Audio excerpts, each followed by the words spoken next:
Okay, good afternoon. Good afternoon. We Say People Not Banks is with NAPO members, and they're on strike today over the attacks and privatisation on the probation service, and we've been catching up with them to talk about what's been going on. So introduce yourselves and tell us about what's been going on with the probation service. I'm Louise, I've been a probation officer here for 19 years.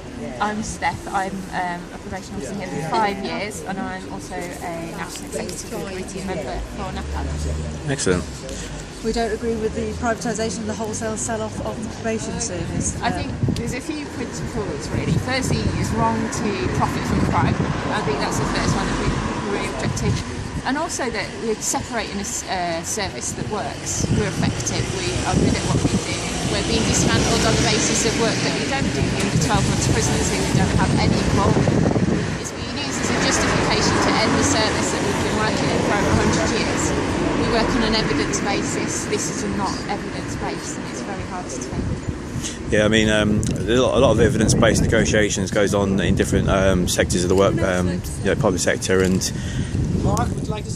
we come up with good arguments for why they shouldn't do stuff, and they just do it on just because. It's just outrageous. And you mentioned earlier that you've got a model that is being shared around the world because it works, and it seems like the UK are following the American model, what Noam Chomsky calls the prison industrial complex, where they make profit from private prisons and stuff, and you've got judges out there sending people to jail for a bag of sweets being stolen just so they can make profits out of people being sent to jail. Yeah, we've just seen kind of Serco and Bucharest invoicing for clients that are deceased,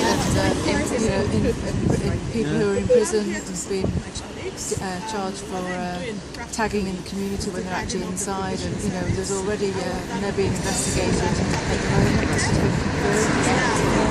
And just people who are driven by profits, don't make ethical decisions or responsible decisions. And they don't have the moral authority. I think we have to recognise that we're saying to people what is right and wrong. If you are sitting there with a Serco shirt on, they're saying you shouldn't be doing this, and it's an easy question for your client to say, well, why not? Because your organisation has been accused of this, that, and the other. We have a moral authority to do what we do because we don't swindle.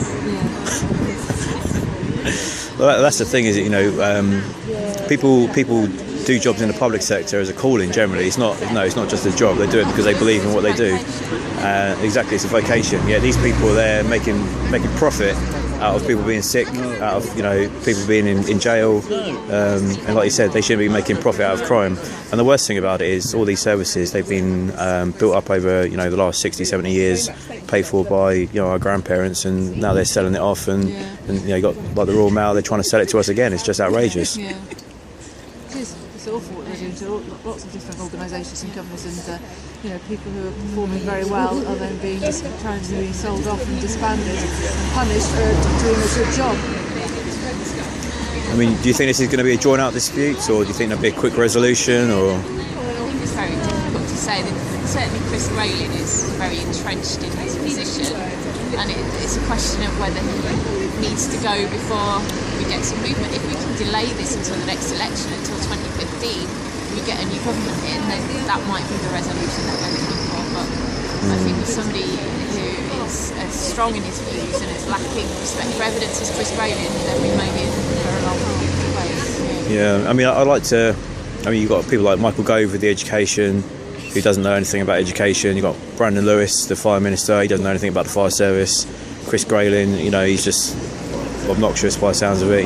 Some of the stuff I've read about what he's been saying. Yes, people, isn't he? Really, just people who want to make it happen by his dictation. The instructions are: you can make this happen. This is what we want to happen. Make it happen. No discussion about whether it should or whether it will work. He's not listening to the experts in this field who are arguing and demonstrating that this is just not going to be effective. This is going to be a disaster, and a lot of lives are going to be risked.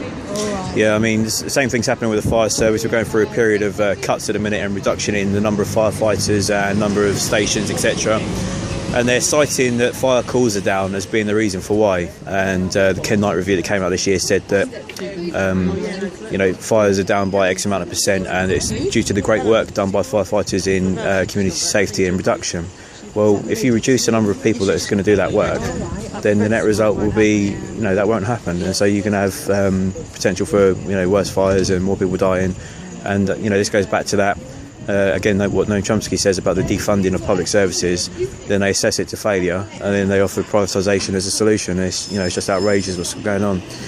With regards to Labour, though, I'd like to see that they would be different if they get in. But my worry is that Eric Pickles earlier this year said that it's commonly accepted across the three parties that public sector funding needs to be brought into line.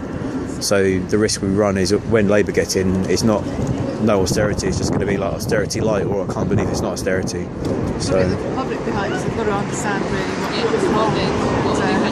They're the ones that are going to suffer. Yeah, I think that is an important point, because it's not like people that have been out on strike this year, they're not asking for more money or more of anything. It's just about protecting what they've got and how that knock-on benefits that has to society.